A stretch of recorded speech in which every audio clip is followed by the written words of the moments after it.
Hi అండి. నమస్తే. Welcome to Suhasini's kitchen. నేను మీ సుహాసిని రెడ్డి.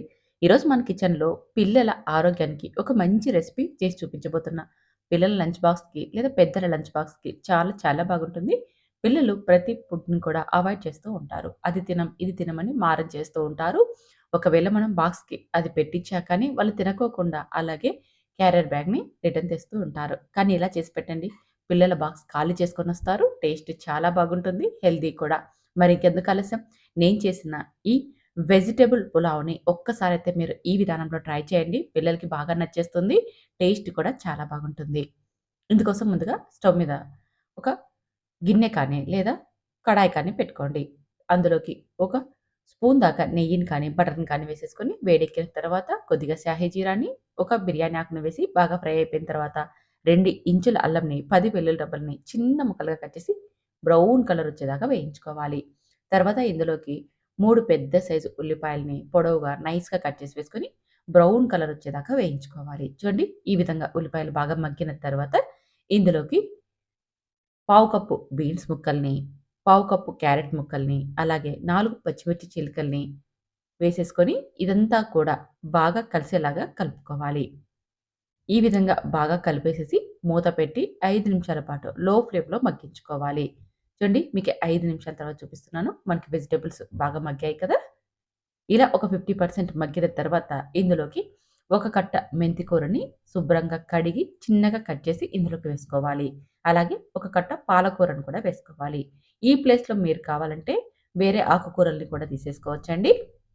ఇలా ఏదైనా సరే మనకి అవైలబుల్‌గా ఉన్న ఆకుకూరని తీసేసుకొని శుభ్రంగా కడిగి చిన్నగా కట్ చేసి ఇందులోకి వేసేసుకొని ఈ ఆకుకూరనంతా కూడా మరొక 5 నిమిషాల పాటు మీడియం ఫ్లేమ్‌లో ఫ్రై చేసేసుకోవాలి.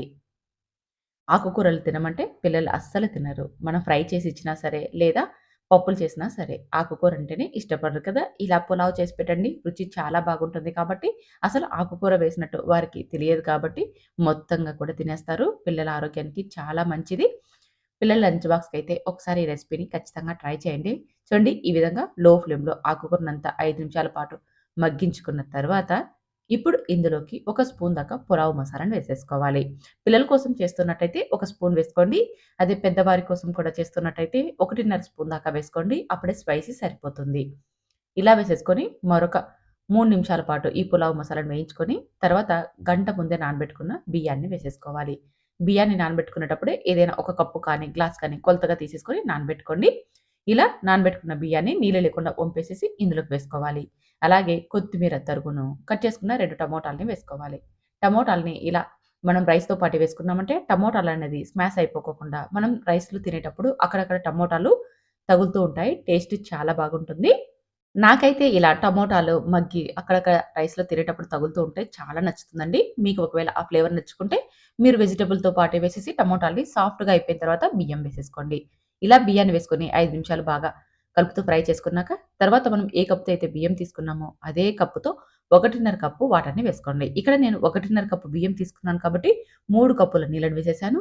అలాగే రుచికి సరిపడా ఉప్పును వేసేసుకొని ఒకసారి ఇదంతా బాగా కలిసేలాగా కలుపుకోవాలి. ఈ విధంగా కలిపి ఇప్పుడు ఉప్పు సరిపడా అయిందో లేదో చెక్ చేసేసుకోవాలి. ఒకవేళ మీకి ఉప్పు తక్కువ అనిపిస్తే ఇప్పుడే మరి కాస్త వేసేసుకొని కలిపి మూత పెట్టి మీడియం ఫ్లేమ్‌లో 5 నిమిషాల పాటు ఉడికించుకోండి. మరొక స్టవ్ మీద చిన్న పెనం పెట్టుకొని అందులోకి కొద్దిగా ఆయిల్ వేసేసుకొని 10 లేదా 15 దాకా జీడిపప్పు ముక్కల్ని వేయించుకోండి.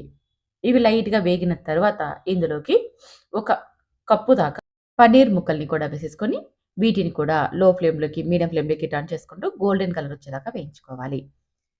ఇలా అన్నీ కూడా మనకి ఈ రైస్‌లో అందుతాయన్నమాట. ఆకుకూరలు, వెజిటబుల్స్ అలాగే జీడిపప్పు, పన్నీరు ఇవన్నీ కూడా ఒకే రైస్‌లో అందడం వల్ల పిల్లలకి తినడానికి టేస్టీగా ఉంటుంది. ఆరోగ్యానికి కూడా చాలా మంచిది. పన్నీర్ ముక్కలు కాస్త వేగిన తర్వాత ఒక పావు టీ స్పూన్ దాకా పసుపును, ఒక పావు టీ స్పూన్ చిల్లీ పౌడర్‌ని, రుచికి సరిపడా ఉప్పును వేసేసుకొని ఇదంతా కూడా ఒక 5 నిమిషాల పాటు వేయించుకోవాలి. ఈ ముక్కలకి స్పైసీ అంటిందంటే టేస్ట్ చాలా బాగుంటుంది. ఫ్రై అవ్వడం వల్ల మనం ఉత్తినయి కూడా తినేయొచ్చు. ఇవి వేయించుకున్న పక్కన పెట్టేసుకోండి. 5 నిమిషాల తర్వాత రైస్ చూపిస్తున్నా చూడండి. మనం మీడియం ఫ్లేమ్‌లో 5 నిమిషాలు ఉడికించుకున్నాం కదా! దాదాపు ఇది మనకి ఒక 50% దాకా ఉడికింది. ఒకసారి ఇలా మధ్యలో కలుపుకోవాలి. ఇలా కలుపుకోవడం వల్ల మొత్తం అంతా కూడా బాగా నీట్‌గా కలిసిపోతుంది. ఎక్కువగా కలుపుకోకుండా లైట్‌గా స్మూత్‌గా కలిపి మూత పెట్టేసేసుకొని మరొక 5 నిమిషాల పాటు మీడియం ఫ్లేమ్‌లోనే ఉండనివ్వాలి. చూడండి మరొక 5 నిమిషాలకి రైస్ అంతా ఆల్మోస్ట్ అయిపోయి కదా! ఇప్పుడు మంటని లో ఫ్లేమ్‌లోకి టర్న్ చేసేసుకొని మరొక 5 నిమిషాల పాటు ఉండనివ్వాలి. చూడండి మొత్తంగా 15 నిమిషాల తర్వాత చూపిస్తున్నాను. రైస్ అనేది ఎంత పర్ఫెక్ట్‌గా రెడీ అయిపోయిందో. ఇలా మనం కుక్కర్‌లో కాకుండా డైరెక్ట్‌గా స్టవ్ మీద ప్రిపేర్ చేసుకున్నప్పుడు ఇలా టైమ్ సెట్ చేసేసుకొని తయారు చేసేసుకోండి. రైస్ అనేది పర్ఫెక్ట్‌గా రెడీ అయిపోతుంది. మొత్తంగా 15 నిమిషాల తర్వాత స్టవ్ మీద నుంచి దించి మరొక 5 నిమిషాల పాటు అలాగే ఉండనివ్వాలి. ఎందుకంటే రైస్ వేడిగా ఉన్నప్పుడే కదిపేసామంటే అంతా కూడా మెత్తగా అయిపోతుంది. 5 నిమిషాల తర్వాత చూడండి ఎంత పొడి పొడిగా ఉందో. ఇప్పుడు మనం పన్నీర్ ముక్కల్ని, అలాగే కాజు ముక్కల్ని ఉప్పు, కారం వేసి వేయించుకున్నాం కదా! వాటిని పైన ఒక లేయర్ లాగా వేసేసుకొని అలాగే అయినా సర్వ్ చేసేసుకోవచ్చు. లేదంటే అంత రైస్ అంతా కూడా బాగా కలిసేలాగా కలిపి సర్వ్ చేసేసుకోవచ్చు. అలా కాకోకుండా మనం సైడ్ డిష్‌గా కూడా అంటే రైస్‌ని వడ్డించుకొని ఈ పన్నీర్ అలాగే కాజు ముక్కల్ని సైడ్ డిష్‌గా పెట్టేసేసుకొని సర్వ్ చేసేసుకోవచ్చు.